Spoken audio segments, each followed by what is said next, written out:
Ladies and gentlemen, this is the 12th and final round. Right hand, Golovkin steps in and down he goes again. Unbelievable. Mayweather makes a pay. What a rookie mistake. A sensational left hook by De La Hoya. It's fact. I'm the best. You know what I mean? Sometimes I don't want to believe it myself, but it's the truth. I'm the best. I'm going to show you how great I am. From Southern California, this is the Last Round Podcast. Welcome back to episode 181 of the Last Round Podcast. Thank you again for joining us, coming off weekend of fights in New York City, in Anaheim, California. Golden Boy Promotions, Top Rank. I think Matchroom also might have had a card. And then even Don King. Don King returned, the 90-something years old, and Don King is still going. Over there, he had a Florida card with Dubois and Trevor Bryan that we'll touch on. I'm definitely looking forward to touch on that. But before we obviously jump into our normal routine here, we have our guest of the week. He's with Golden Boy Promotions, and he just recently, I believe, and correct me if I'm wrong, Lex, but I think this was your debut on commentary. At least maybe like this long, or have you been on commentary at this, like, with that, in terms of that time frame before? I did commentary before in San Antonio, Texas, but that was only about 2 fights. But this is my first time actually debuting as a commentator alongside Beto Duran. Okay, so I was right. I was like, no, he hasn't done it this long, so that's why I was like, okay, because I feel like we've seen you on there before where they bring you on maybe after your fight, but they've never had you this long, which is good. But Alexis Rocha of Golden Boy Promotions joins us this week on the Last Round. Thank you for joining us, man. Nah, bro. Thank you for having me. Thank you, Danny. Thank you, Mike. So, like we just touched on, you did commentary for the YouTube broadcast of The Zone.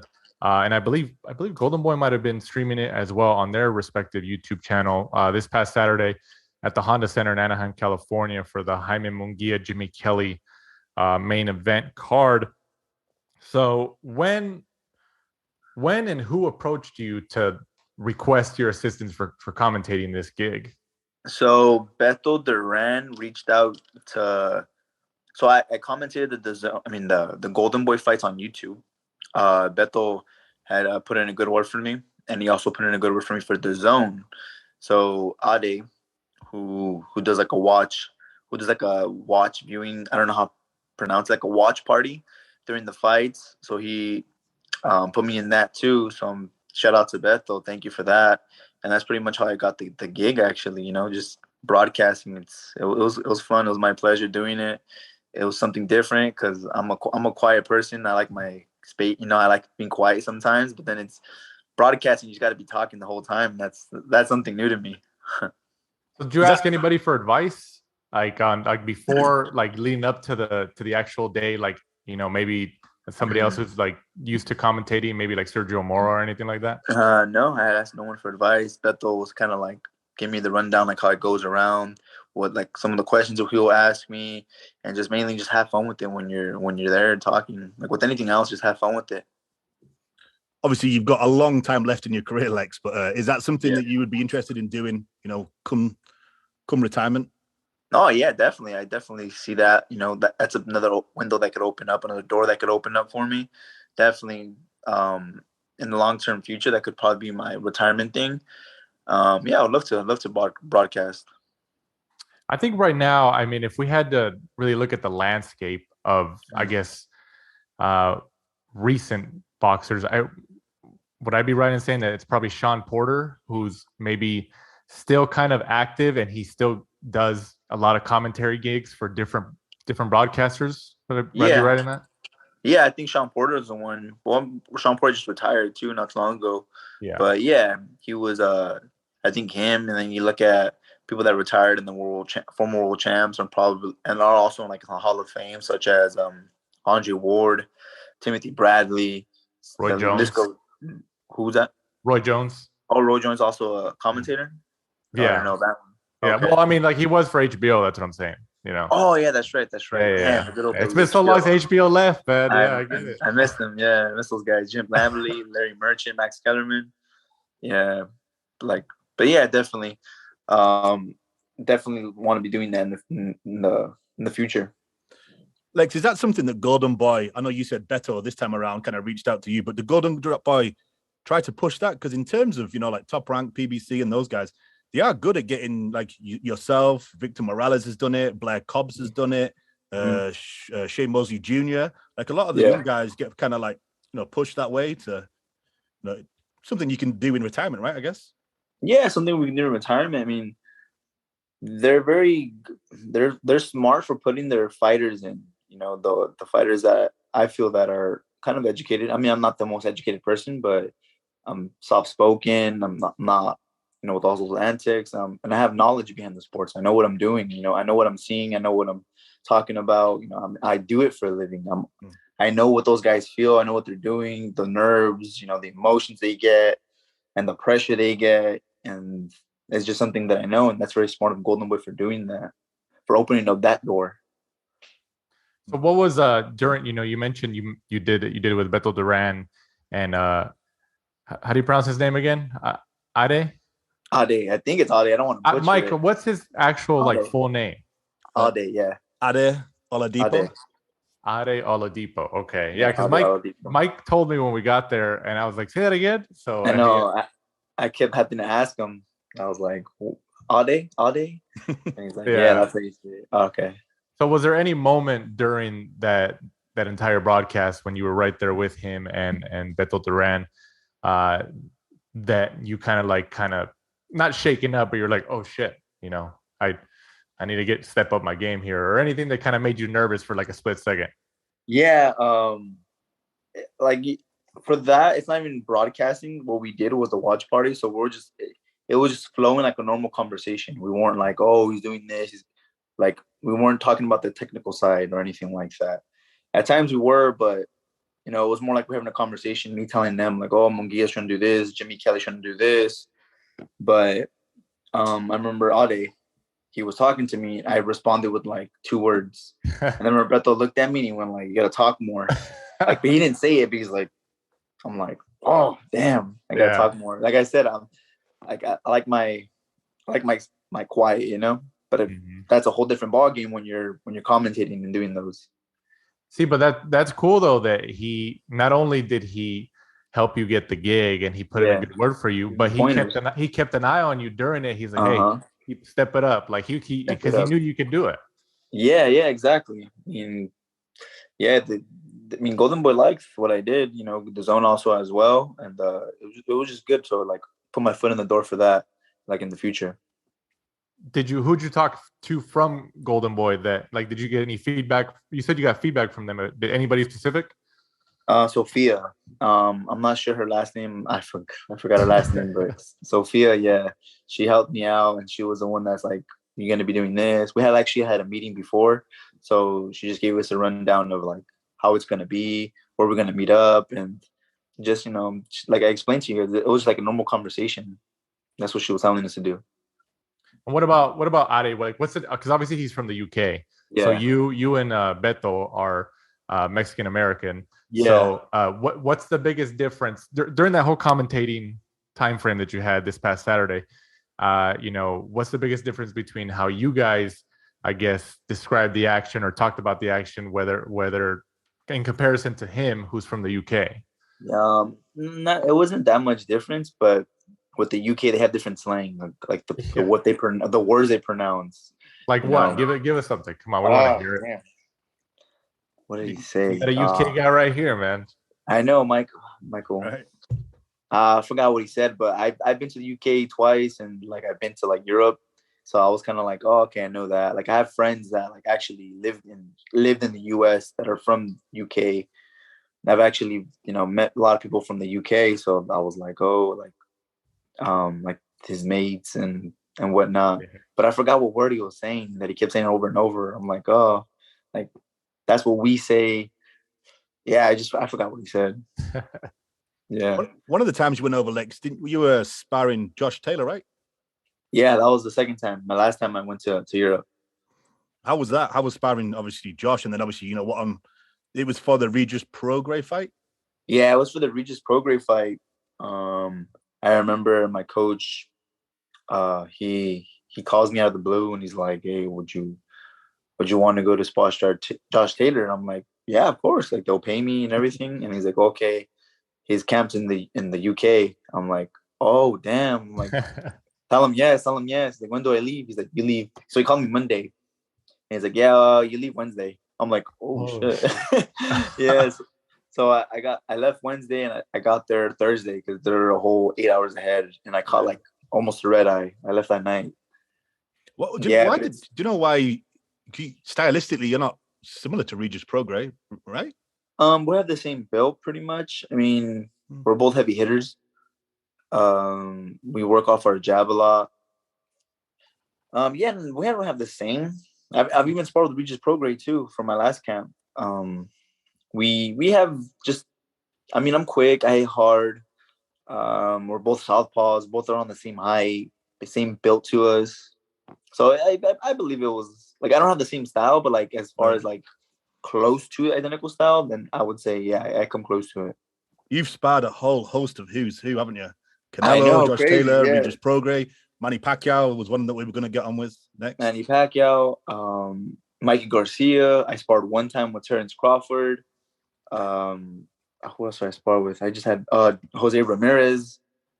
So Lex, have you ever sparred anybody, or they've hit you up to spar and you go and do your thing, but you thought about like, okay, like I don't really think I'm like the opponent they're gonna face, but I'll go and give them some work.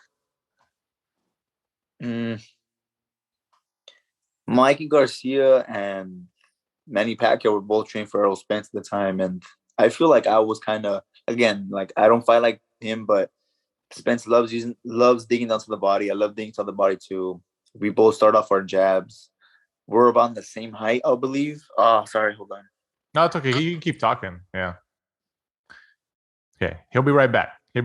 But anyways, let's say Lex had some technical difficulties, but he'll jump right back on. But like he was saying, I think he mentioned Errol Spence and Manny Pacquiao, that he might have had some concern about that. But him and Spence, I mean, he's right. Him and Errol Spence like to dig to that body, and they lead with their jab. So that was actually a good comparison in how he described that.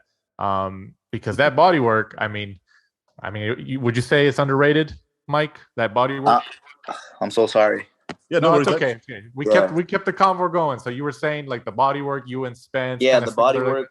We both have this like the same build to us, pretty much almost same height. So I feel like that was almost not identical, but somewhat similar. Jose Ramirez, I only sparred with him twice. Prograis was fighting the tall. He's like 6 foot, 140. I forgot. I think McKenna was his last name. Oh, Tyrone McKenna. Tyrone McKenna's last fight. Yeah. I mean, I'm southpaw, and I feel like I didn't match up the style there. I just feel like they needed a southpaw sparring because McKenna's freaking 3-4 inches taller than me. Because Regis, me and Regis are the same height, and with McKenna, he's freaking 6'1", 6 foot. He was tall, so I feel like for that fight, I was like, damn, why did they use me? But it's just southpaw sparring work at that point. Is that why you get so much, Lex? Just because obviously there's a limited number of southpaws. That's why you've managed to get all these big names. Yeah, I think so. Yeah, exactly. Like I'm one of the only southpaws really here based out of California that has like a good southpaw stance. Is any of them ever surprise you? I mean, they all surprise me. You know, they're former world champs, current world champs for a reason. So obviously they're going to be talented. You're talking about the best fighters among the best fighters right there at the top of the weight class. So they all of them surprise me, whether it's Mike Garcia's timing, his beautiful right hand, Regis's punches and bunches and their heavy, hard shots, Manny Pacquiao's awkwardness and punches and bunches as well, Josh Taylor's movement, his all his combinations. I mean, the list goes on. Canelo Alvarez, I remember I sparred one time with him when I was 17. That's crazy. Have you ever got offered a sparring session with somebody, and maybe they were like way bigger than you and you had to deny it? Have you ever denied a sparring session because maybe they're like, oh, they're way too big or something like that? I don't think so. I don't think so. I don't think I've ever denied a sparring session. I mean, anywhere from 47 to 54, I'm willing. 60 might be pushing it too much because that's 13 pounds. And, I walk around 163, 64 when I'm not training. And I can only imagine how much they walk around that. So I don't know. Is there anybody, Lex, and it could be for any reason, either you just want to test yourself or you like the fighter. Is there anyone that you would actually like to spar? The spar? Oh my God. Bro, everyone's calling me nowadays. It's cool. I mean, while he's fixing it. Okay, there he is. Now he's back. It's all right, man. You're a popular guy. Everybody wants to spar you. That's their hit. Yeah. So no names right now.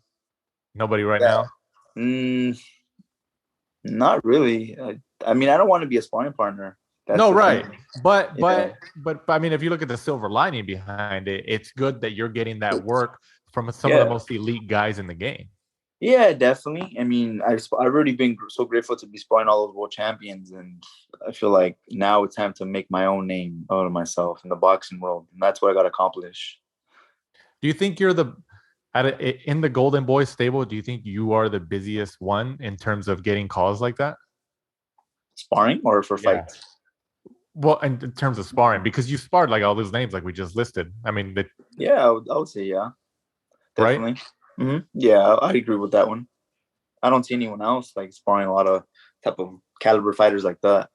Right. What about your brother? Does he ever say like, "Man, how you get all these names? Nobody hits me up" or something like that? I don't think he's ever been in a sparring camp with anyone. I think the only one he's been with recently is Chocolatito Gonzalez, and but my weight class, there's so many people, 140, 47. There's stacked with a bunch of fighters. Well, has Ronnie, what about like Josh Franco and those Ronnie sparred with him. Ronnie's been in camp also with Bam Rodriguez, because obviously he's a southpaw. Ronnie has great sparring too. I mean, he sparred with, I believe Luis Neri too, the former world champion. He sparred with him. He's sparred someone from the Philippines who's 118 or 122. I forgot his name. Casimiro. Yeah, the one that got stripped off his title. Right. Right. Yeah. So going back to this past Saturday, obviously you did was the watch along for the entire card? No, for the co-main event, for Oscar Duarte's fight and for Jaime Munguia's fight, the co and the main. Okay, so it wasn't. Were you guys just kind of like? Were you guys, in a sense, prepping before those fights, or were you guys just kind of like you just jumped into it when it was time? We just had like a meeting. I mean, Beto, like I said, like was kind of helping me around when I first got there because I got there early. The fight started at 2:30. I got there at 12. Damn. In the afternoon. So just to like move, like even talk to the fighters. That Beto was telling me, let's go to pretty much anyone's because since it was so early, he wanted to go to like whoever's in the locker room. So he wanted to go to the dressing rooms and just talk to them and like how do you like, not basic generic questions like how do you feel? It's more like you got fans coming up, like where are you repping for this fight? What are you wearing? Why are you wearing that? Just stuff like that. So get like more content. Stuff from them, content from them. And then the basic, how are you feeling? Are you ready? Are you nervous? The basic ones everyone always asks. Yeah. And has Beto done that to you when you were getting ready to fight? Never. What? You better ask him, but like, hey man, you better come to my locker room now. And no, he's came to my locker room and talked to me, but he's never. I was asking like I was telling you like he's never asked me like how are you feeling, the basic questions that everyone was asked. But he's came to my locker room, talked to me. I mean, after every fight, he used to give me like the post fight interview. Yeah, right. So would you be open, or would you want like because this, like you said, this was a little different because it was kind of like a watch along, so it wasn't essentially like color commentating. Like Todd Grisham and Mora and they do. But would you prefer if you had a couple more of these like watch along under your belt to kind of get a better like acclimated more to it before doing an actual commentary gig like Sergio Mora and those guys on the zone team? Definitely, because then you're talking about a couple thousand viewers from doing the YouTube early fights, a couple thousand, maybe 10,000 the most that tune in, compared to possibly a million followers or 500,000 followers. Definitely, I think getting the experience of that broadcasting first, like the watch party, gave me more, more experience, and doing the early fights commentary would definitely set me up for, doing what Sergio Mora, Targrisham do. Or even Beto Duran. Beto Duran's done it before too. Beto Duran too, yeah. Yeah. Who's like the guy, like if you had to, in addition to your fighting career, obviously, but like if you had if Golden Boy or DAZN told you like tomorrow or something, hey Lex, like we want you to, start doing this commentary gig, like in addition to fighting, or we want to get you ready for when you officially hang them up. Who would be like the guy, like if you could like talk to get a better understanding of that whole commentary game? Honestly, I always make fun of Beto. I always call him Jim Lampley, because he'll tell you too that like early in my career, I would tell him, oh, like Beto announces me, but I want Jim Lampley. And then from there, I call him, what's up, Jim? And then from there, he's like, he tells a story too that, when I was coming up, he's telling me, I'm a commentator at fights now, but the goal is to move on from me and be with Jim Lampley. And that's the person I would want like commentating my fights. Like I said, HBO was so long ago. I want Jim Lampley. I want Larry Merchant there, Max Kellerman there. That's what I grew up on. So I would say I would be alongside with them. So let's just jump into the actual fights on that DAZN card before we actually get into your individual career here. Obviously, we'll start with the main event this past Saturday, as we mentioned, June 11th, from the Honda Center in Anaheim, California on DAZN. Jaime Munguia remains undefeated with the 5th round KO over Kelly. Kelly was down 3 times in round 5. That crowd definitely popped for Munguia, especially when he knocked him down. I got pretty loud in there. So what's your overall take on Munguia's win? And before that 5th round, before it ended, how'd you think the fight was going? Kelly, I'll be honest, Kelly was slinging rounds. I felt he won 3 out of the 4 rounds before the 5th round. So I had Kelly up a little bit, maybe 2 rounds, 2-2, going into the 5th round. I mean, Kelly came with a good game plan to just throw punches and bunches and move around, never staying in one spot, because obviously standing in one spot and trading, that's going to be Munguia's game plan. He wants to break you down. He wants to take it to you. He's like pretty much a little bull. Yeah. But Kelly fought a great game plan, and Munguia he started off a little slow, within the rounds. The first round, he started off really slow. Second round as well, third, and then he started getting in the groove in the 4th. And the 5th round was when he was pretty much in the groove that caused him to drop Kelly. What do you think the biggest X factor was in that fight? Like, what was, because obviously he stopped and he got the KO, but at the beginning of the fight, even watching those first few rounds, what was the X factor in that fight for either fighter? Like saying, okay, well, when this fighter does this, whether it's Kelly or Munguia, it'll eventually get him the win. For Kelly, the X factor was just what he was doing from the first opening round until he got caught. Was just boxing. He was landing some jabs, slapping Munguia's head back, even with like a 1-2, then he would land with a jab, and you kept moving. And every time Munguia would come in close, he would wrap him up. And that was Kelly's game plan. If he would have stuck that, he would have been a little bit slippery for Munguia, and then causing Kelly to win rounds like that. But I feel with Munguia, what he did in the 5th round was just coming in, stalking his prey, using a jab, thinning him, and just walking his opponent down. That's Munguia's X factor right there. Because I was telling, Mike and I were obviously we were right there as well inside the arena watching, and I was telling Mike, and you tell me if you agree or not, Lex, but I was saying that Kelly was stealing some rounds. I agree with that, like you said, but he didn't, to me, and I think to Mike as well, he didn't have any pop that really hurt Munguia. No. And I think Munguia knew that. So he's like, okay, well, you can keep hitting me and you're tagging me, with some shots, but your power doesn't stop me. And so Munguia was like, okay, eventually I'm just going to catch him, and that's what he did. I mean, what do you think? Yeah, I agree the same. When a fighter doesn't have pop, you can drop your hands a little bit because it's not going to hurt you. You want to take those risks, as we'd say. Just knowing the fact that he doesn't have pop to hurt you, you can get a little reckless sometimes, coming in, moving down with your hand down. And I just feel like you didn't have any respect for Jimmy Kelly. So where do you think? What do you think about the crowd there? I mean, because I think you fought in the Honda Center before too, right? What do you think about the crowds usually there? I mean, the Honda Center has a big crowd. I fought twice there. One for the Ryan Garcia card on Valentine's Day in 2020, and the second time was this past November I was a co-main event for Munguia, and the crowd was just electrifying that night. The first big crowd I've ever had was for the Ryan Garcia. When I came out, the whole stadium just sounded so loud, and that actually got me in a little shell. I was like, oh damn, like all these people are here for me. I've never heard it this loud before. And then with time, you get the more experience, and then for the November fight, I was like, yeah, I can't wait to hear all those people, there for me, that work for their hard-earned money to pay for a ticket to watch me fight. And it's just crazy. It's a crazy atmosphere there. Definitely. And it's local to you. You're right there. Santa down the street.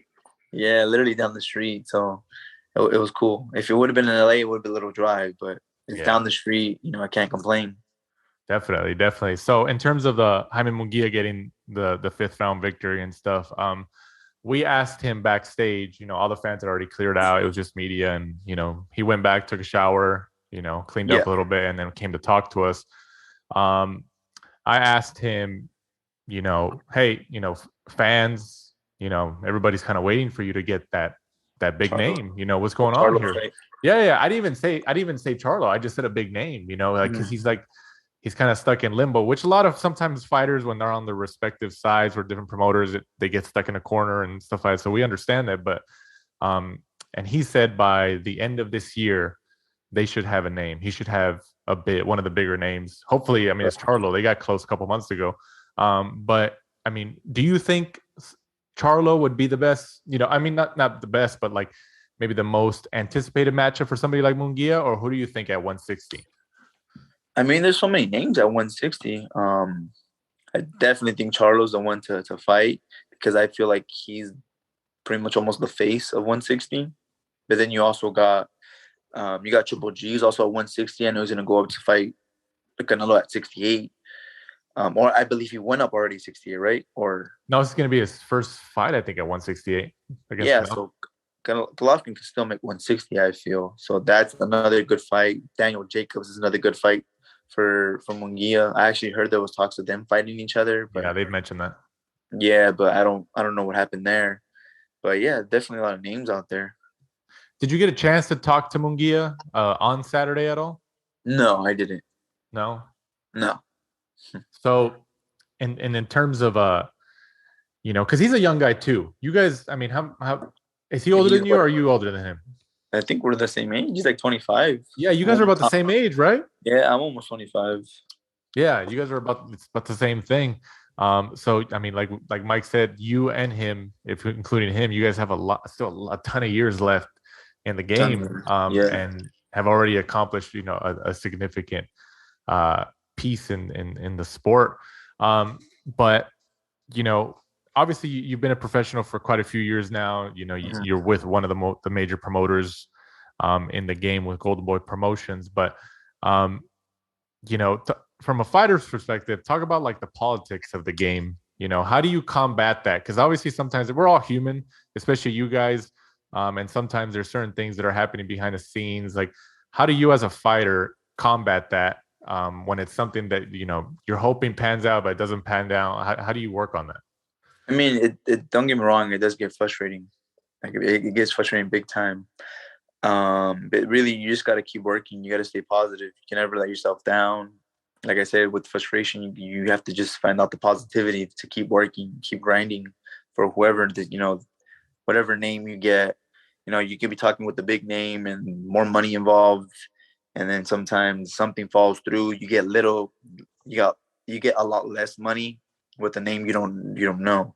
So it could be frustrating, but you just got to keep grinding because eventually you're going to get those big names if you keep moving up the rankings. Mike, what do you think about Munguia's win, and where does he go from here? I mean, I thought it was a good performance from Jimmy Kelly. I thought he came in with a good game plan, just not letting Munguia get set.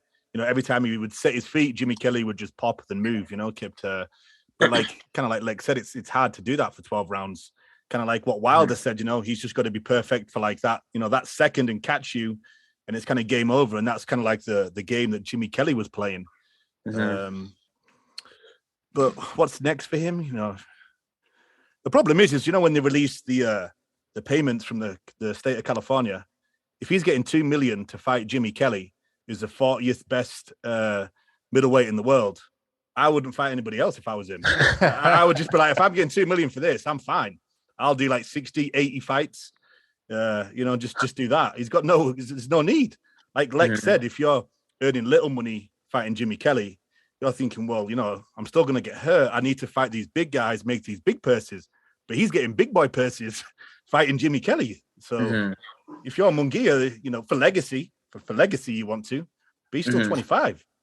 Yeah, Lex, how do you balance something like that? Because obviously, it is a business. You guys have to get paid and do your thing. You have to take care of yourselves and your family.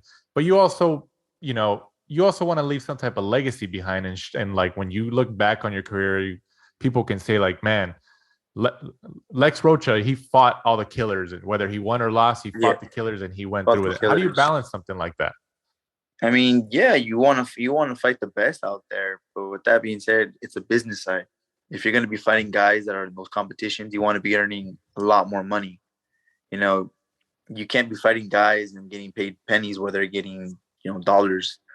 I'm not going to be doing that because all of a sudden I put my health on the line. Yeah, I'm amongst all these great fighters, but if I'm going to be fighting a good name like that, might as well pay me as him, but maybe a little bit over, maybe a little bit under, but they can't be a significance in the payment there. But aside from that, you want to be fighting the best, and I feel that's where the sanctioning bodies have to do. That's where you work your way up there, and then you fight the eliminators, and you're from there. Lex, so when you sign a contract with Golden Boy, and obviously you don't have to tell us, money. Yeah. You sign for like so many years or so many fights, and then is there like a fight minimum? So that if you're fighting somebody that's obviously lower down, they can't go lower than that purse. And then obviously if you're fighting Floyd Mayweather, obviously your purse is going to be substantially higher. Just kind of give us the insight into that. Yeah, that's how it is. Basically, when you get a contract, whether it's a 5-year plan or whether it's like a 2-fight plan, 3-fight plan, you break down the structure. So it's your minimums, how much you make for a 10-rounder, for a 12-rounder, how much you get paid for a 4-rounder, 4, 6, 8, 10s. And then, when you're moving up the rankings, you get paid different amount, obviously. And then once you start fighting for a minor title or regional belt, you get paid more a little bit in your contract. And then when you start going for the eliminators and the world the titles and the title defenses, you get paid more. Right. Speaking about the titles, before we go on to the co-main event, the Oscar Duarte fight, Floyd Mayweather, and he said this before, so this isn't the first time that he said it. But before you say, I already agree. Exactly. So that's what I'm asking you. So, like I said, this isn't the first time he's actually come out and said it in front of the camera, especially he said it multiple times before. But he talked about that there's too many belts, there's too many titles.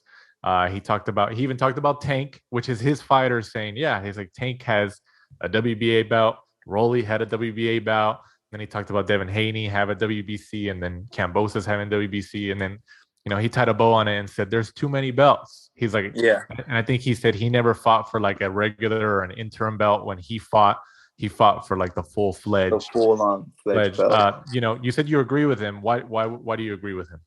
I mean, I agree because they're making up franchise belts, not discrediting the sanctioning body, but I feel like the main belt should be the world title, and anything before that or anything that should be behind that is an interim. I mean, you take at UFC for example, their division stacks. They have to climb the ladder, the best fight the best, and then you could fight for the interim. Or if that, you just fight the world champion. There's only one world champion in the UFC for every weight class. And I feel like that's how boxing should be. The best are fighting the best. If the number one is fighting the number two, let them fight for like an interim, and then the champion fights the interim, and then they become undisputed. Lex, as a fighter, how do you look on some like the IBO? Would you be happy fighting for the IBO? I never heard of the IBO really. I've never really heard of them. Let's know them. So the IBO is like, because obviously you have the WBO, you have WBC, IBF, and WBO, the four major, the ones that get all the TV time.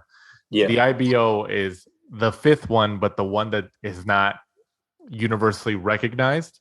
Okay. They have a title, their own respective world title. And some fighters have it, like Chris Eubank Jr. was like a big. Joshua used to carry it. Anthony Joshua. Anthony Joshua used to have it. Yeah, okay. When he had the titles, he carried it around. He was like, "Yeah, I'm IBO champ too." So, like all these sanctioning bodies that at one point or another weren't recognized, and then they were recognized. So the IBO has been on that cusp for the longest time.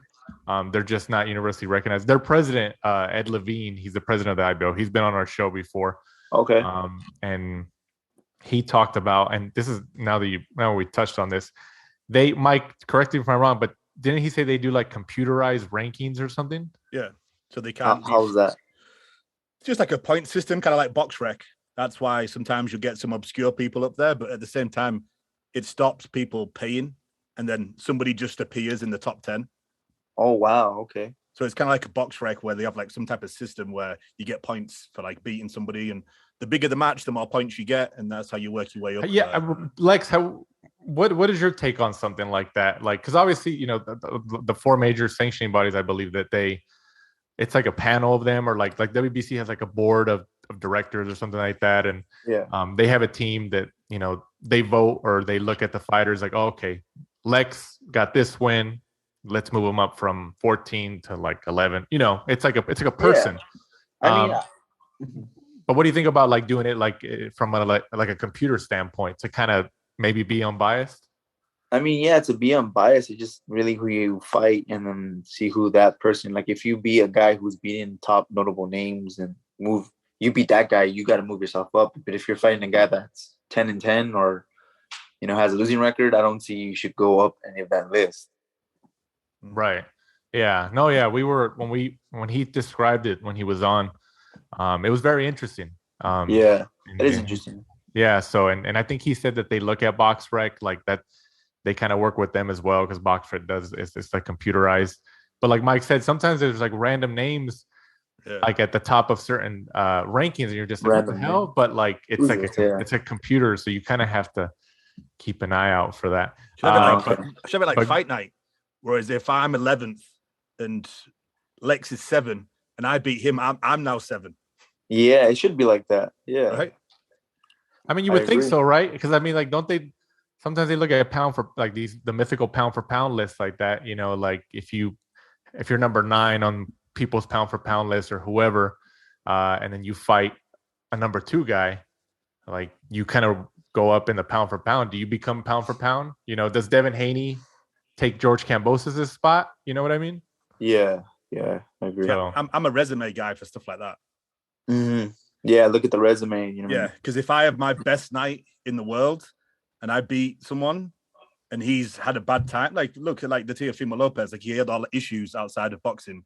Kambosos turns up and he's ready to go, and it's his Super Bowl, it's his FA Cup final, this is his biggest day of his life. He wins. He's not necessarily better than Teo. He was that night.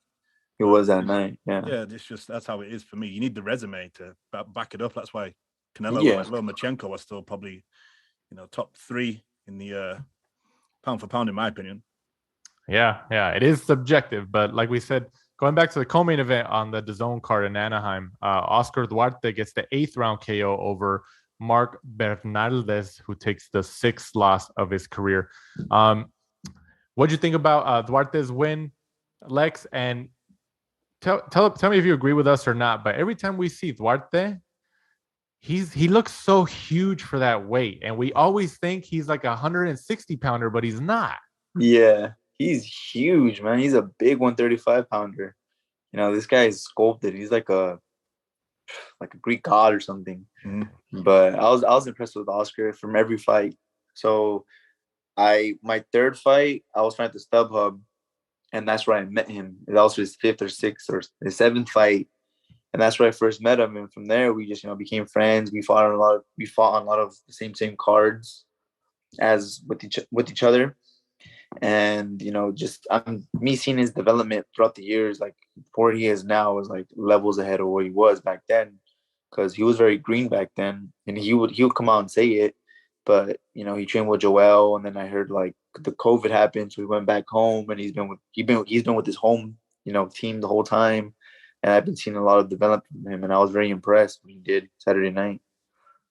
What did you think of the stoppage, Lex? You think it was a little bit too early? Because that Bernaldez game, he wasn't going down for anything. Yeah, he wasn't going down. I mean, those opponents are so hard to get because they get bombed at, and they take a beating. But once the guy that's bombing them takes a step back, the guy just throws 2 punches, 3 punches just to show that he's in the fight. And for the most part, they're just in a shell the whole night. It's very hard to fight and stop those guys because they don't want to engage. And the only time they do engage is right after you're done throwing like 10 punches at them. That's a good description of it. You've never had a chance, Lex, to spar Duarte? I mean, he's not that far away from your weight. No, we haven't had the chance. I mean, the whole time he's been training is in Indio, California with Joel. So that's like 2 hours away from me. Yeah. You've never been to Indio to Joel's gym to spar? No, never. Really? No, yeah, really? Oh, wow. Never been there. Yeah. You've been to Riverside now. He's got a new gym. Huh? He's got a new gym, a big gym now. Yeah, I've seen it. It looks really nice. I've never been there, but I go to Riverside all the time, which is like a 40-minute drive, maybe an hour with traffic. And then you're comparing like a 40-minute drive to like an hour and 45-minute easy. Right. Damn, that's surprising. I mean, with somebody like you who's been with all these, these names, I thought for sure you would have been to Indio at least once or twice to spar some of their guys. No, I've been to Fantasy Springs, Indio. Yeah, that's the same thing, I guess. I've been there 20 times. That's true. But you touched on something. You said, there's points, especially earlier in your career when you're really green and stuff, like you're starting and stuff like that. For you now that you've had, over 20 fights and, you're pretty much, you're in the thick of your career, you're kind of going and you're still young, but you still have you've had a lot of fights. When was there a specific fight or a specific point since you turned pro where you were just like, okay, I'm not green anymore. Like I'm a pro, I'm a professional fighter. Like I can hang. I mean, like in the amateur, the promotional side, when you're 18 and you sign with Golden Boy, they don't want to feed you to like the wolves just yet, Right.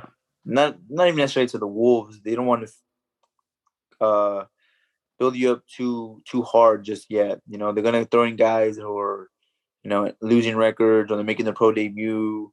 If they like undefeated, they have no knockouts. So you should be blowing these guys away.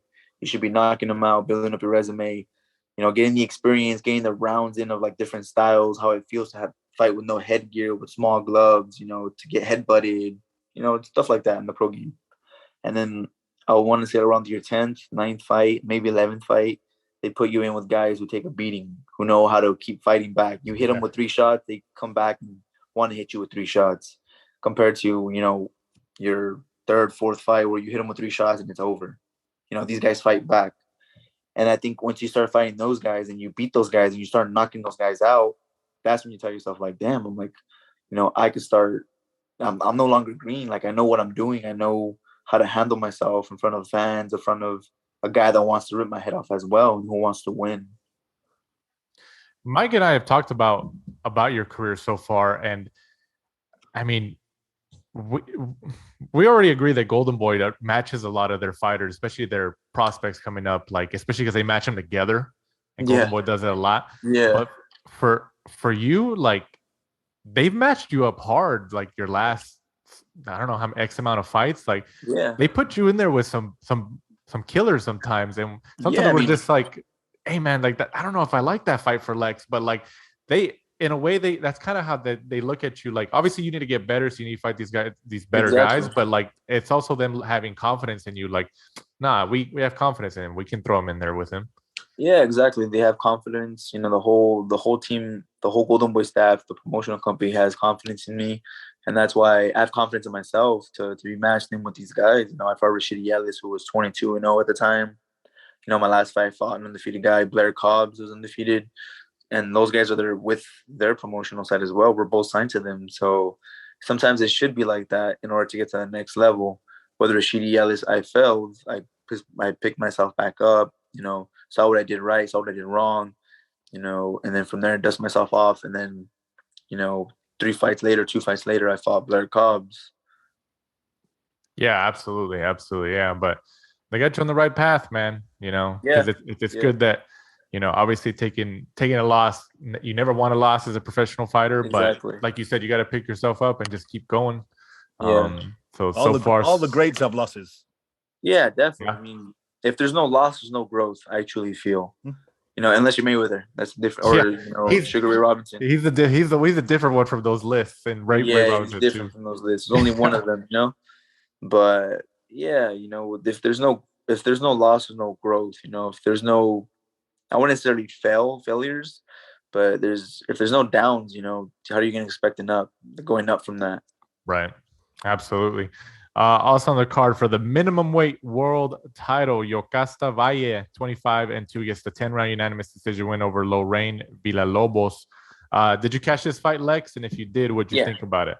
Yeah, I mean, she fought a good friend. Well, not necessarily a good friend, but I know her Lorraine Villalobos, who's dating Christian Gonzalez, who's Chimpa. And I remember Chimpa when I first turned pro. How is he doing, by the way? Because we haven't heard anything about him in a while.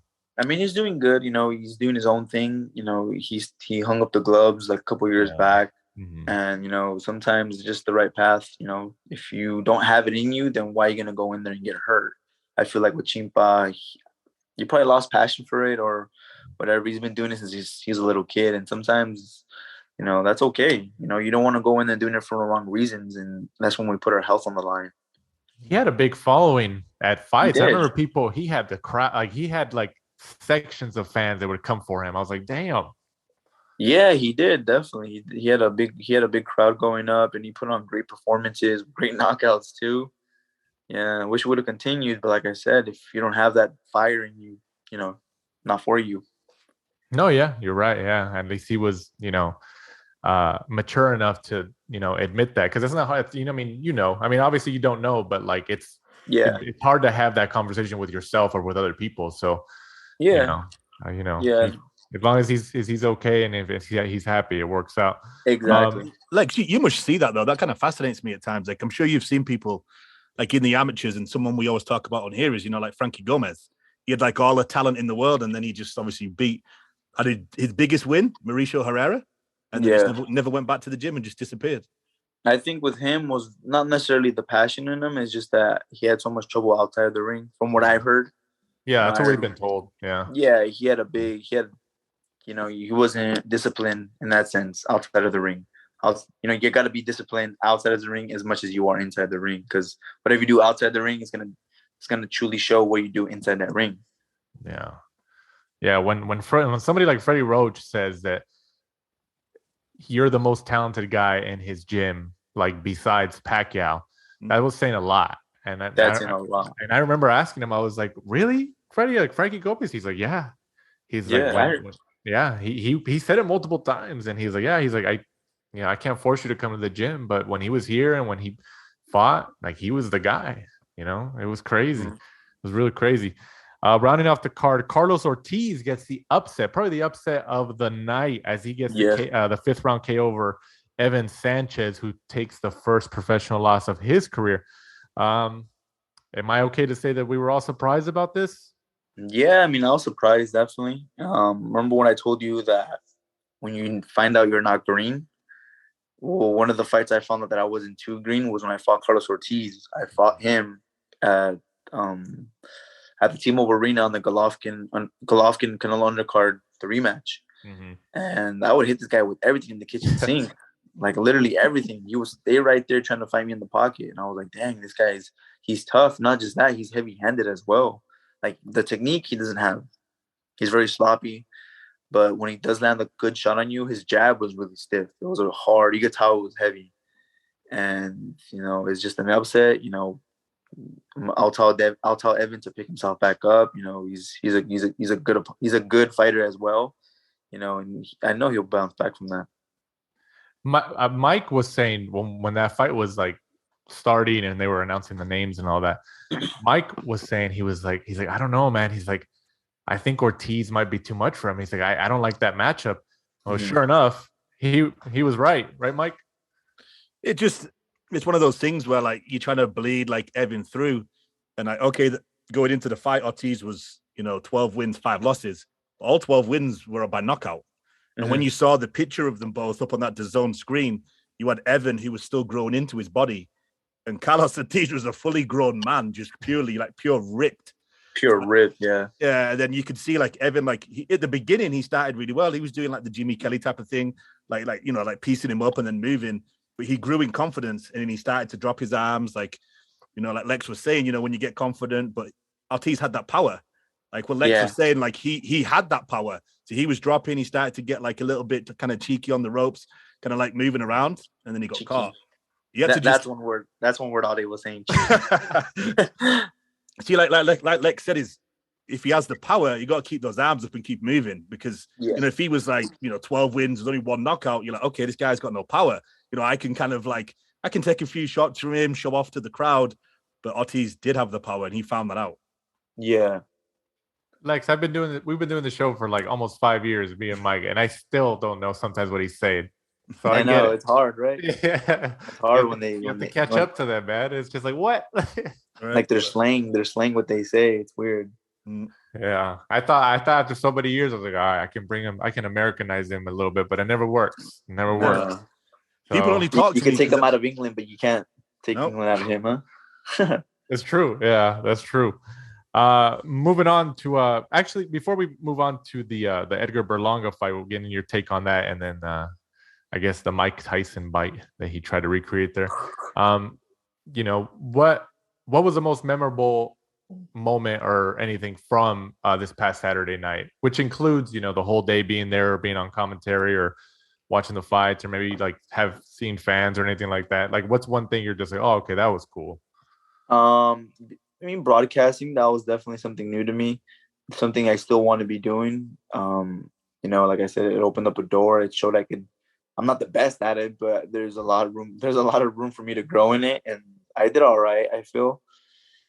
And aside from that, it's just the fans, how many fans were there. That there was I actually stood up for like 20-30 minutes straight, like people taking pictures of me. Well, what it felt like 30 minutes. Yeah. It was probably like 5 minutes, but it felt like a long time for me. And people were kind of making line, and I was like, oh damn, this is what all the hard work and all the sacrifices. I'm very grateful for people just coming up and taking a picture, because sometimes it's so surreal.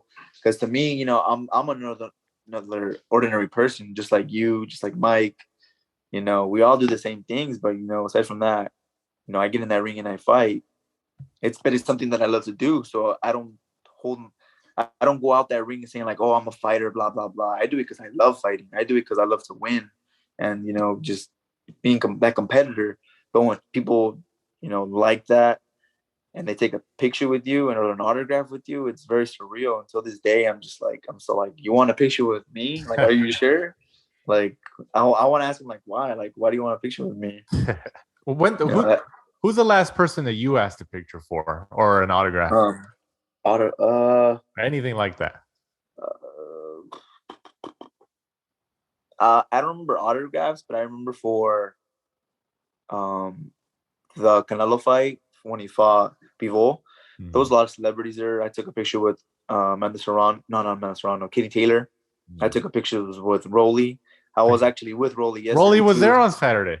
Yeah, I was actually with Rolly there. Yes, he actually came to my gym just to like talk to the guys and stuff, and I was actually with him, like my coach, and everyone got a picture with him. I was still working out, so I wasn't able to, but I took a picture with Rolly, Jaime Munguia. I've taken many pictures with Jaime Munguia, Anthony Pettis. I remember Oh, the UFC fighter. The UFC fighter, yeah. Yeah, I grew up watching that guy when he became a world champion. He did that flying kick off the off the cage. Off the cage.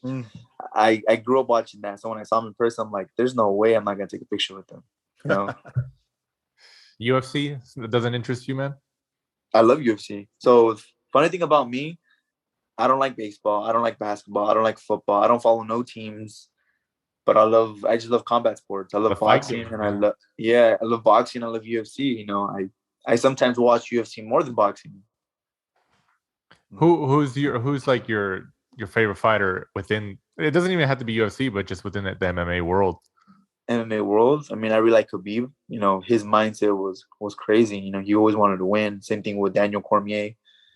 Tony Ferguson, him being from so close from home. You know. The list goes on. Conor McGregor, obviously, with his mental warfare, and you know, he brought all those eyes. You know, he was funny. I first started seeing him when he fought Chad Mendes, and then from there, I was like, damn, I want to watch this guy. This guy's gonna be something good in the future. So, do you keep up with UFC like as much as you do boxing?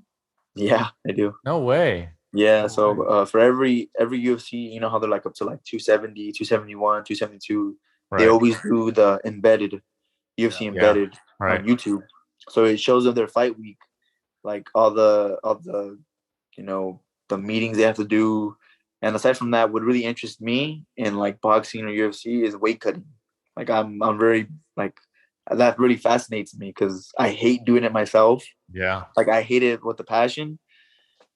But I love like other people like doing their weight cuts. Like it fascinates me how they eat or how they cut weight. You know, how much they cut, but that interests me a lot.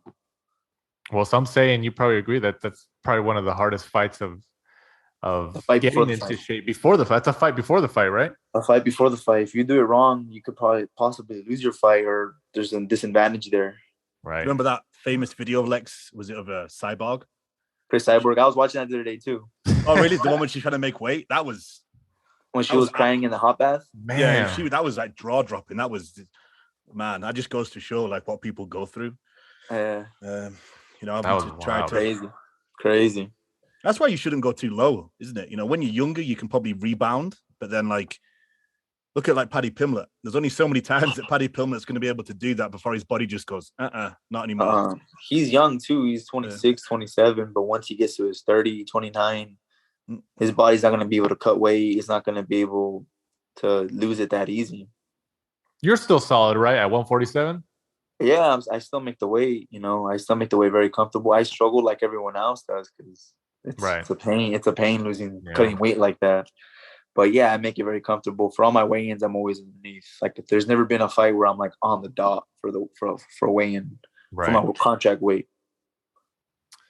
Moving on, as we mentioned this past Saturday, also from Madison Square Garden, the theater at Madison Square Garden from New York City on ESPN Plus, Edgar Berlanga remains undefeated with a 10-round unanimous decision win over Romer Alexis Angulo. This was for the WBO NABO super middleweight title. So obviously Berlanga got the win, but what's taking a lot of the headlines, like we talked about earlier and just before we came on air, it seems like Berlanga got frustrated and tried to bust a Mike Tyson by biting Angulo. You know, when you were told about that or when you saw that video, what was your first reaction? I mean, when I first saw my first reaction when I saw the video was like, I mean, well, what other logic is there to bite a guy unless you're frustrated, unless you're genuinely mad in that ring? I mean, whatever the reason why Edgar did that, you know, that's only up to him. Only he knows. But to like the audiences, to you guys, to me, you know, it looks like it was frustration that he was landing big shots on Alexis Angulo, but he was also not going anywhere. He was coming forward the whole fight. Right. Yeah. I mean, I think for Berlanga, because he had so much hype behind him, because he had the consecutive knockout streak, and you know, being on a with a broadcast partner like ESPN, and you know, obviously being with one of the other major promoters in Top Rank and stuff like that, maybe losing that knockout streak, because eventually he was going to have to elevate his competition. They were going to elevate him. Of course. That's obviously what's happened. They had to step up the names that he has to fight, and you can't knock everybody out. So do you think that, what's the most consecutive knockout streak that you've had in your career so far? I think right now, like 3 fights, I think. Oh, really? Like 3 or 4, I think. Like, how do you combat though? Like, because let's just say it keeps going. Let's just say your next 6 fights, you knock all those guys out or whatever, and you hit 10 KOs or something, like to the point where, the Zone or Golden Boy are like, hey, Lex is 10 for 10, and they start pushing it. Like, how do you push not push against that, but how do you stop that from creeping on you? You just gotta stay committed, and every day you gotta train like you're gonna fight 12 rounds or 10 rounds, whatever your fight may be. You gotta spar those rounds. You gotta train extra. You gotta hit the bag a little extra, the mitts a little extra, run a little extra, just to be, in shape to fight those 10 rounds. So when you go in there, you take it mentally. I gotta fight 1 round at a time. I can't think about round 2 I can't think about round 10 when I'm in round 3, I still got 4. I got the other rounds remaining. But I think just 1 round at a time. And, if you knock them out in 1 round, then hell, that's great. See, that's the good thing about Lexo. He's mature. He's down to earth. The problem I think that someone like Edward Berlanga has is he lives on social media. Like, he's been living off that streak for so long that he fell in love with his hands. Yeah. He kind of like Ronda Rousey. Remember when she was fighting and she thought she had hands when she didn't? Berlanga's fallen in love with that. She had hands, but she had hands, but she was fighting, like, I think, less opposition. Yeah. Yeah. And then Holly Holm, who has hands as well, got in there better than Ronda. Yeah. So that's to me, that was my opinion of Berlanga. Like I've said on this podcast many times, I don't like it when you see fighters, they come in and then they suddenly change and they start doing everything else but boxing. They start thinking they're a rapper. They start posting everything on social media. I'm like, here we go. This is that slippery slope. They've got that fame, and then now they're changing, and then they start going downhill. And like he was doing everything with Fat Joe, like being just arrogant, posting all these things, posting pictures in planes, and I was like, here we go. He's falling in love with that other side. Yeah, his rap album will be coming soon. But you're like, dude, like the bread and butter of your job is boxing, and when that disappears, the rest goes. And he didn't understand that. And I don't rate him either, to be honest. I just think he's not yet, at least. I just think he won't. I don't think he'll be what we thought he was going to be. So when I start rapping, Mike, you're not gonna like me anymore. No, I'm gonna be a backup dancer. Are you gonna be a backup dancer? Yeah, I'll be there. You're gonna be you're gonna be back there singing for me too. I'll be there. I'll be just like doing it for the British crowd. So we bring those. As long it's gonna be about It's gonna be a cheeky little tune.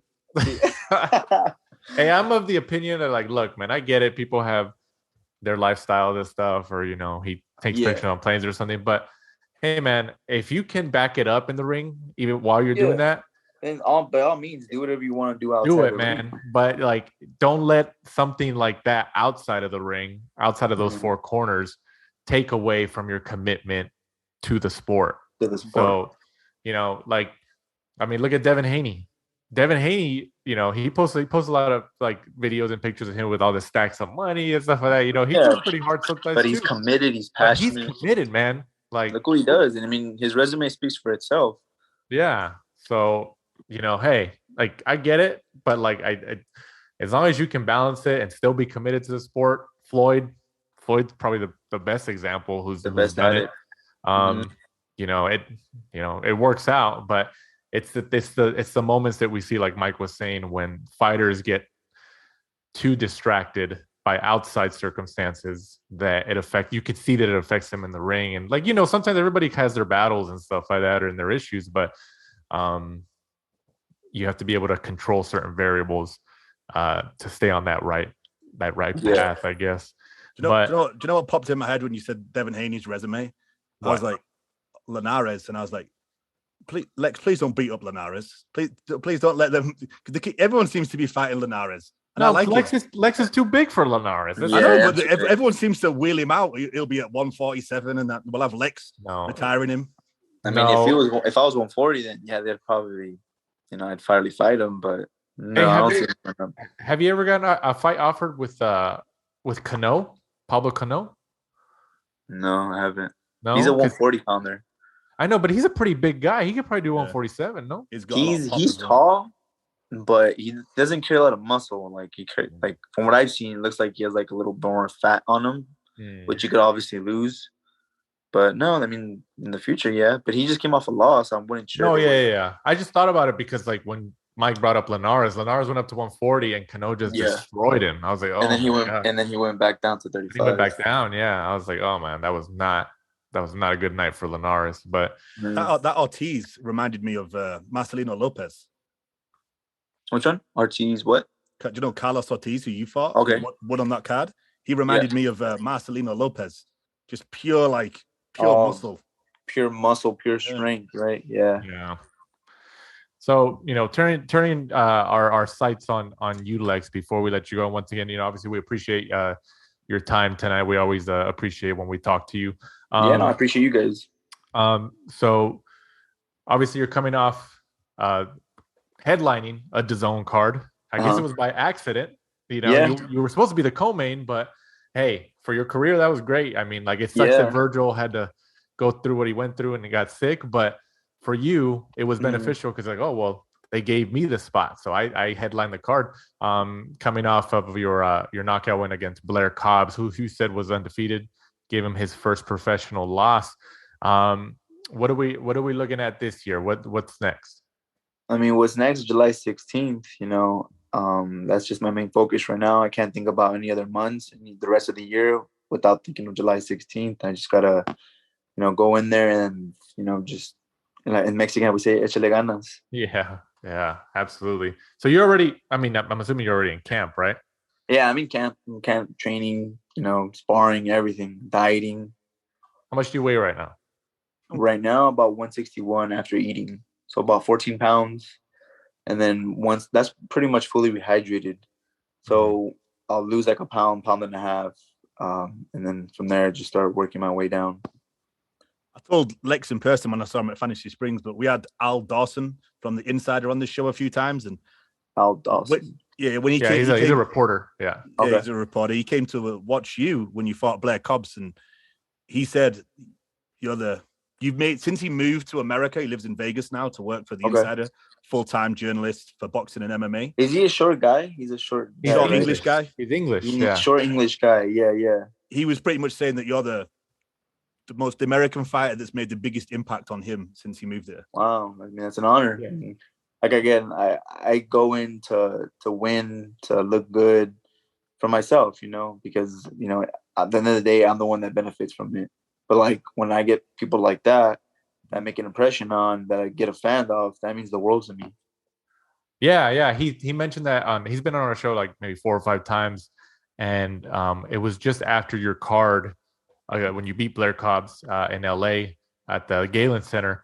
I think he came on that week or that week after or something like that, and he was talking about like the fight week with you and obviously that after the fight and all that stuff. And he was saying, he's like he really he was really impressed by you. Like you made an impression. He's like, I know we're going to interview a lot of like American fighters and stuff like that over here. And he just moved here maybe in February or something. He moved to Vegas. Oh, okay. But he gave you a ton of praise, man. He gave you a ton of praise. That's yeah. Good. He was really impressed by you. Yeah. But, so July, you said 15th or 16th? 16th. Where's that at? Crypto Staples Center? At the Staples. Yeah, the crypto. The Ryan crypto card. That's Staples. right. Yeah. It's the Ryan Garcia card. Yeah. Right. So are you the co-main? I believe I'm the co-main. Yes. I am the co-main. That's what they were telling me. Okay. Don't let them put you down, man. You stay at the co-main, man. Yeah. Gotta know my worth. I gotta know my value. Hey, I mean, being the co-main at the Staples. Have you fought at the Staples Center or crypto? Never. This is the first time. First time. I don't think there's been fights from Golden Boy that's been at the Staples. Oh, it's been a long time, at least. It's been a long time. Yeah, I remember Ronnie fought there. Oh man, this is back in the day. This is back like in 08, probably, right. 07, 09. Right. So you fought at Honda Center. South Galen Honda Center, USC, Game Center, T-Mobile, the Poli Forum in Cancun, Mexico. Dang, you're going all the way south, aren't you? Yeah. How's Ronnie doing in camp? He's doing great. Last day sparring tomorrow. He's sharp. Usually we stop sparring Fridays, but my coach told him tomorrow's the last day because you don't need any more. You're ready to fight this Saturday.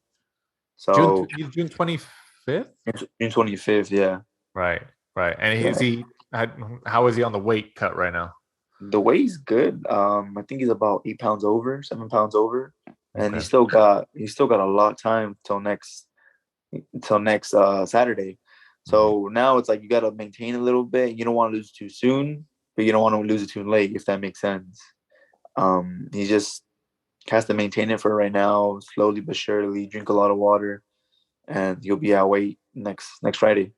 For everyone listening, that's Ronnie Rios against MJ Akhmadaliev, June 25th, San Antonio. Yeah, San Antonio. Hey, that's a fight, man. IBF. That's a great fight for him. Yeah. That's a fight, man. MJ's no joke. He's strong. He's built like a tank. Yeah. He's technical as well. He has a great amateur background. I believe he's a former Olympian, right? Yeah. Former Olympian, yeah. But then you look at Ronnie, who's been in the game so long. He has all the experience in the world. He's been, he fell short with Ray Vargas for a world title. Right. He's been in the trenches with all those guys. No, yeah, absolutely. Like, I'm definitely looking forward to that fight because I know Ronnie, especially after beating Diego De La Hoya in Carson, that gave him a lot of momentum as well. A lot of momentum, yeah. I remember that fight. We were there for that fight as well, so that gave him a lot of momentum. So, yeah, man. Good luck to him. Obviously, pass along our well wishes in that fight to him. No, I will. Because if he can beat that guy, that's huge for him, man. Life changing. And you guys, obviously, you guys have both proved that you guys are down to fight, man. You guys, are dedicated and can make it work. Yeah, definitely agree with you. Lex, with your fight being so close, are you going to be able to go to San Antonio and be in his corner? Or? Yeah, I'm gonna be going with them. I believe we leave next Tuesday, and then I'll be with them all the way till Sunday. When we fly back. Train and eat while you're over there? Yeah, I'm a trained spar over there. We already have sparring over there in Texas. Oh, sweet. So, yeah. Called around, got some connections, and we got some sparring set up, so I don't miss any sparring days. We have a gym, obviously. Other than that, it's gonna be like hell over there. It's gonna be 100 degrees out there.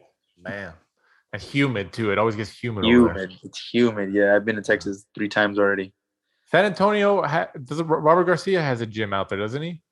Yeah, I believe so. Yeah, but that's not where you guys are going to train at. I think that's where we're going to train at. Yeah. Oh, sweet. Okay. Yeah. Okay.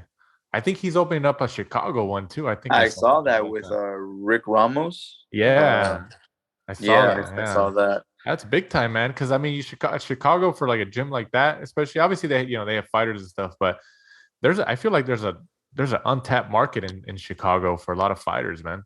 Yeah, definitely untapped. So much talent in Chicago too. That's like all over the world. You have your sections. Chicago, Detroit, New York, Jersey. You got so much out there. Just so much untapped talent. I posted when you came on the show just now. Posted that you were on here, and I put about you were working alongside Beto Duran and Ade. Beto just commented saying you have a broadcast future. Oh, tell him thank you. Yeah. I'm sure he'll listen to this, man. Hey, what do you tell him? Obviously you mentioned some kind words for him already, but yeah, I'm sure he's listening to this. What do you say directly to him right now? Like if you're on the phone with him. If I'm on the phone, I just want to tell him thank you so much for every opportunity you've given me, especially, he took me also, he went to my old school where I graduated from, and he pretty much brought me along so I can give them like a little pep talk and they can interview me. But every opportunity that Beto could possibly get that involves any fighters or anyone that he recommends, he's always throwing me out there. So I just want to tell him thank you so much. And I've known you since 2016, since I was 18 years old. So I'm 24, 25 now. We've pretty much, you've seen me pretty much grow in this sport, and it means a lot to me. Thanks, Jim. Yeah, thanks, Jim. I always call him Jim. Extreme left, yeah. Was that you said you went back to your old school? Wasn't there pictures of you like at the baseball field or something? Yeah, that was recently, and then there was one before that where I had the classroom just interview me. Basic questions like, hey, like, what is it like being a fighter and graduating from here, being an alumni, and then recently, like a month ago, I went back to my school again and I gave the varsity baseball team a pep talk. Sweet, man. Yeah. Isn't that crazy though? Like, it wasn't like that you were there not too long ago if you think about it, and now you're coming back as like the veteran guy, the older guy who's already in his career, and it's like, damn, I was once in your spot a couple years ago. Yeah, it's crazy, I looked at those kids and I was like, damn, that was me, but obviously it's different sport, but that was me. I was never little. I've been the same height since I was like 13. Yeah. So I was like, damn, to believe that I was once this age and this young, and I used to come here. Now that I'm older, I'm pretty much, I come out and I have so much going on for me now. It's crazy. Crazy, man. Crazy. Well, like we said, Lex, good luck in July in your inaugural bout, I guess, at the crypto.com Staples Center, whatever they call it.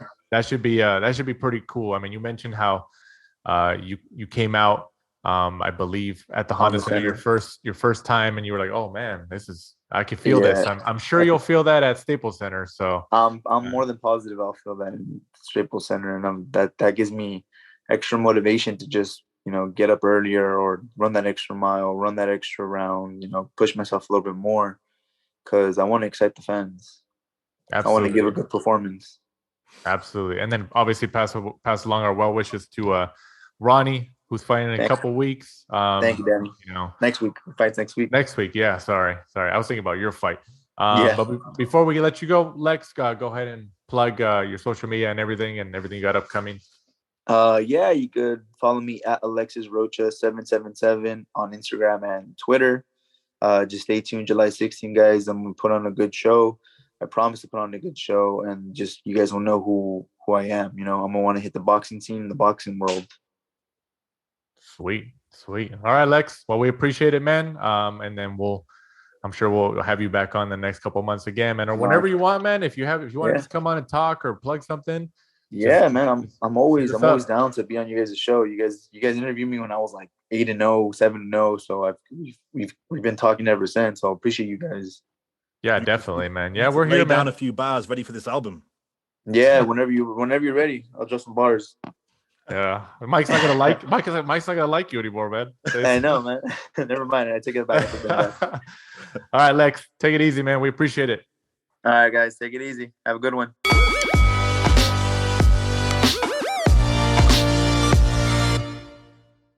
So big thanks to our guest of the week, and Alexis Rocha. We definitely appreciate him coming on. As he mentioned, he fights July 15th, right, Mike? Is that the Ryan Garcia fight? July 15th or the 16th? 16th, I believe. 16th at the Staples Center, the newly crypto.com arena on DAZN. Lex will be the co-main event. And Ryan Garcia, Javier Fortuna will be the main event for his first time fighting at Staples Center. So he's definitely excited about that. You could tell he's excited about that. And then his brother Ronnie Rios fighting next Saturday, June 25th, against MJ Akhmadaliev on DAZN from San Antonio, Texas. So that's going to be a fight, man. I'm really looking forward to that. But moving on, continuing our fight reviews from the Casino Miami in Miami, Florida on Fight TV. Don King returns. That's the big news out of this card, I think. Don King returns as Daniel Dubois gets the 4th round KO over Trevor Bryan. And this is for a version of the WBA heavyweight title, I guess. I mean, we were talking about belts with Alexis Rocha, how we were talking about Floyd Mayweather saying there's too many belts and stuff like that. Well, here's a prime example. What do you think about Dubois' win, Mike? And what do you think about Don King still being there? I think everybody knew that Daniel Dubois was going to win. It was just a matter of, how quickly. I think Daniel Dubois really could have, taken Trevor Bryan out a little bit earlier, but he just bided his time, picked his shots and eventually took him out of there. A strange event, just kind of like a boxing ring just put up and looked like just in the middle of a field, and there was hardly anybody there. Obviously, Don King hasn't really changed his style. Still looks like he's using clip art from the very first Microsoft, like those posters. It was a strange event, and you could just see obviously Don's like 90 something years old. Just he was making all the mistakes and couldn't pronounce things properly in the press conference, and it's just kind of remarkable. He's still really wanting to put on events at that age. Good to keep himself Bob busy, Arum, man. Him and Bob Arum still going. Yeah, kind of at least with Bob, like he does come out with some bizarre things at times, but he's still interviews pretty well most of the time. It just doesn't really take any shit now, but does he, Bob? He's just got to that point in his life where he just kind of speaks from the heart and doesn't really care what he says.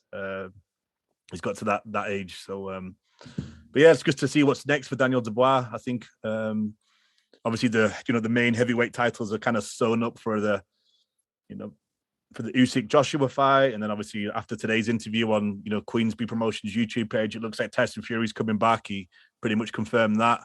So I imagine the winner of that will probably face Tyson Fury for all the belts. So Dubois may as well, fight Joseph Parker if that's available to him.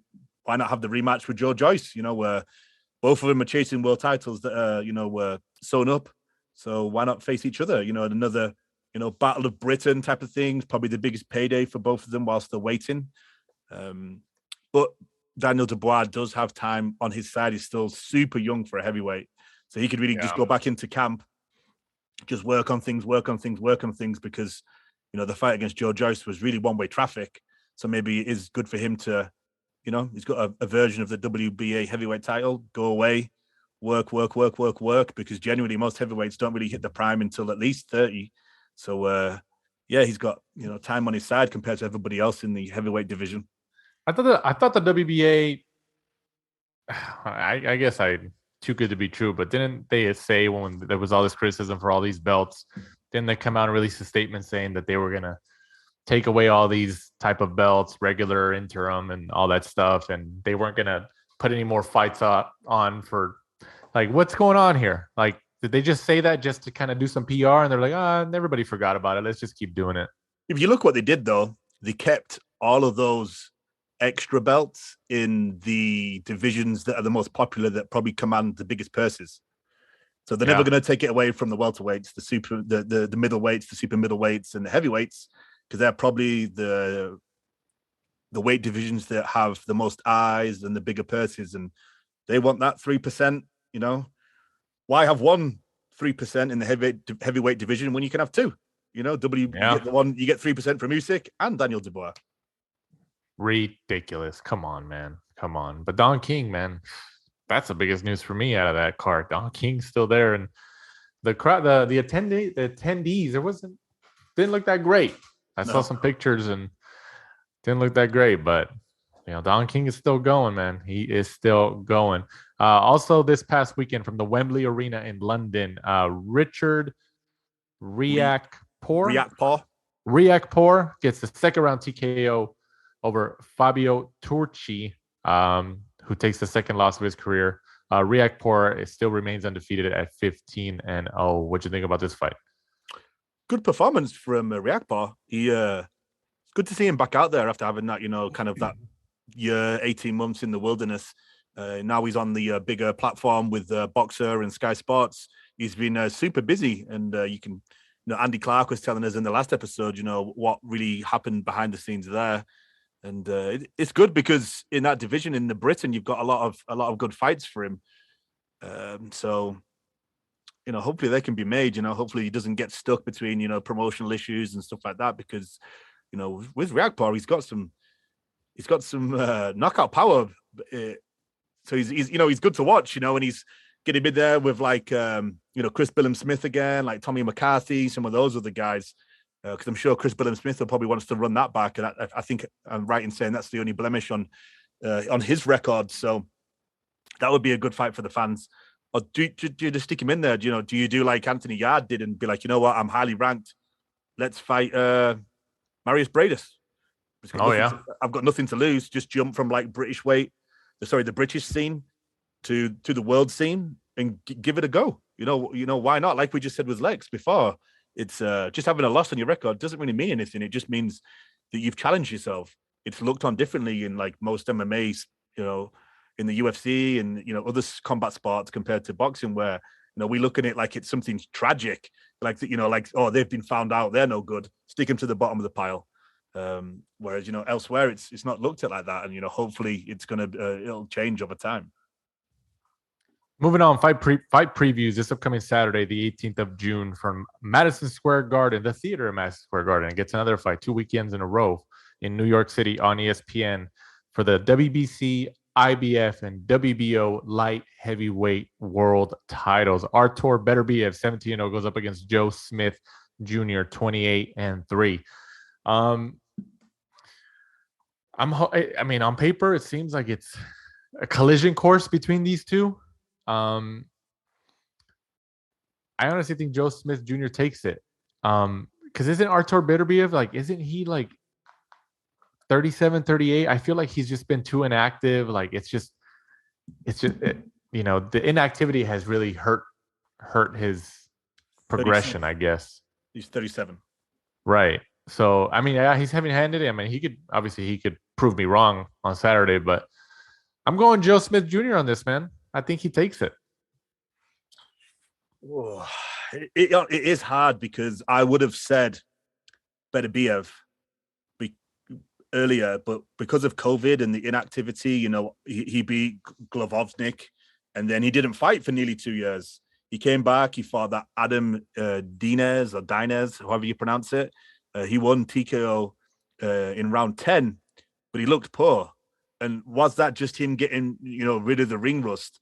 Or was that the undefeated Father Time has come and, taken a little bit away? He didn't look as sharp. He didn't look as good. And then, he also went 9 rounds with Marcus Brown. Yeah. What do you think of that, though? Marcus Brown, he's kind of a little bit underestimated. He's good. But you're right. I actually agree with that. I think he is underestimated. So it makes him dangerous because he's underestimated. Yeah. So, I mean, I just making my pick hard here. It's like Carlos Ortiz from the Munguia card that we just talked about. Yeah. Is he underestimated? I mean, to you, he wasn't that night because you said you were like, I don't know, man. I don't think Sanchez is ready for this. And you ended up being right. But I'm sure Golden Boy, or maybe not even Golden, maybe Sanchez and his team probably thought oh, yeah, we should beat this guy. I'm still on my way through my career. I mean, it's kind of the same thing, no? He's definitely underpaid. Yeah. $1,500 he got for that fight, Carlos Ortiz. It's atrocious. Well, I'm sure he'll get a bigger payday the next fight. So we will see. But WBC, IBF, WBO light heavyweight world titles, it should be a collision course. It's not going 12. Guys, man. It's not going 12. I hope not. It's going to be crazy. Put it this way. Who do you think Top Rank wants to win? Joe Smith Jr. Because he's younger? He's younger. He's American. He's more marketable to them in the USA. And he's also like a blue-collar worker. They always post that picture of him with the hard hat on, the construction outfit, and his belt. I think from a marketing perspective, ESPN and Top Rank would probably prefer Joe Smith Jr., I would think. That's not to say Artur Beterbiev isn't a good guy. That's what I'm saying. I'm just saying they're looking at it as a business, marketability. They're going to go Joe Smith Jr. And so the winner of this faces Bivol? Maybe. I mean, I was reading today that there's, I don't know how real it is, but Bivol, Zurdo Ramirez possible. I mean, which I think is great. I love that fight. I think it's great because obviously Canelo's already chosen to fight Triple G, so he's tied up. So Bivol's like, okay, well, I have to find somebody, and Ramirez still needs to be, I guess, tested and get a big name too. Why not have him in Bivol? 175 for the WBA light heavyweight world titles. Bivol is coming off the biggest win of his career against the biggest name in the sport. Throw them against each other. Do it. I love that fight. I think it's a great fight. Both fight on DAZN, so that makes that easy. If that fight doesn't get made, I don't know why. I don't know why.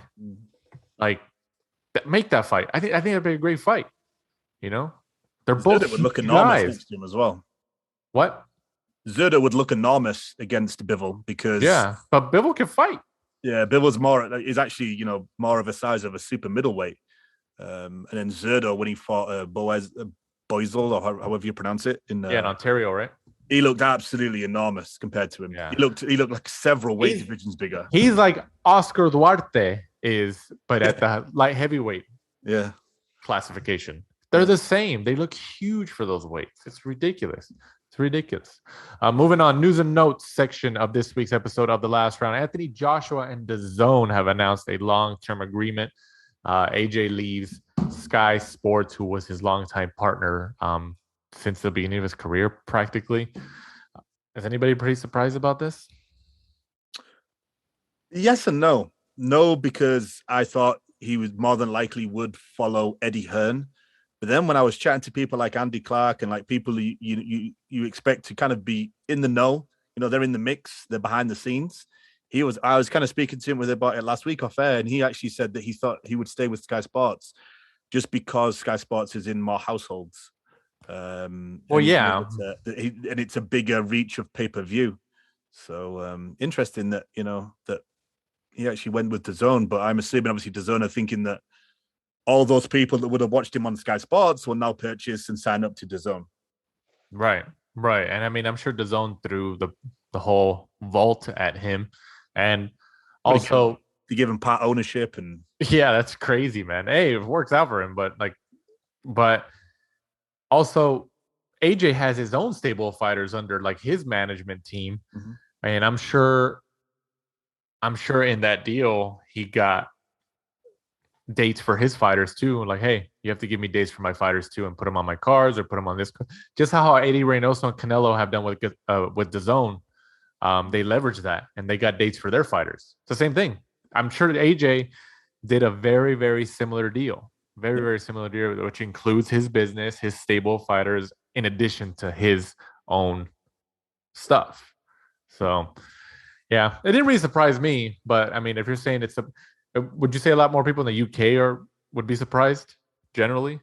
I think that a lot of people had just expected it because of the reach of Sky Sports. Like pretty much, 90%, I would imagine, and just a ballpark figure, obviously, could be, of homes have Sky Sports because you need it to watch anything. All like soccer is on there and stuff like that. So it's, most households have it now. Yeah, but we'll see. And I think the first fight on DAZN for him will be the Usyk fight. I'm assuming that's going to be a pay-per-view in the UK, but not in the United States. Yeah, I believe it's going to be. There's going to be the first DAZN pay-per-view for the UK, and I would imagine you're correct in that it'll be free for us. If they charge us over here like they did the Tyson Fury fight, I'm not a fan, man. I don't think it works. Well, no, because it's midday. It's like 12 o'clock, 1 o'clock in the afternoon for us. So yeah, not going to do amazing figures. Also in news and notes, Joet Gonzalez versus Isaac Dogbe.